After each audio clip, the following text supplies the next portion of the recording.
Hei, olen kaveri ja autan sinua päivittäisissä askareissa. Miten voin auttaa tänään? Olenko muistanut ottaa aamulääkkeeni? Tarkistin kalenteristasi, että olet ottanut Losatrix ja Atorvastatin lääkkeesi. Kaikki on siis lääkkeiden osalta kunnossa. Kuinka voit tänään? Kiitos, minä voin oikein hyvin. Onko minulle tulossa verikokeita? Kyllä, sinulle on tulossa verikoe. Se on Helsingissä HUSin laboratoriossa keskiviikkona joulukuun 15. päivänä kello 10. Muistat Hansin, että tämä on paastoverikoe, eli et saa syödä 12 tuntiin ennen verikoetta. Haluatko, että otan nämä tiedot ylös kalenteriisi? Ei tarvitse, kiitos.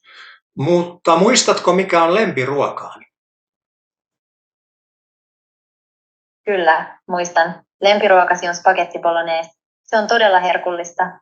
Olet kokannut sitä aiemminkin kymmeniä kertoja. Onko sinulla mielessäsi jotain erityistä? Mitä haluaisit valmistaa spagetin kanssa? Tai kenties jotain muuta ruokaa?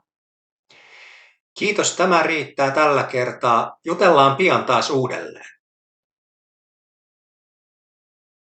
Ole hyvä. On aina mukavaa jutella kanssasi. Muistan, että olen täällä, kun tarvitset seuraa tai apua. Ota rauhassa ja keskustellaan pian lisää. Hyvää päivän jatkoa.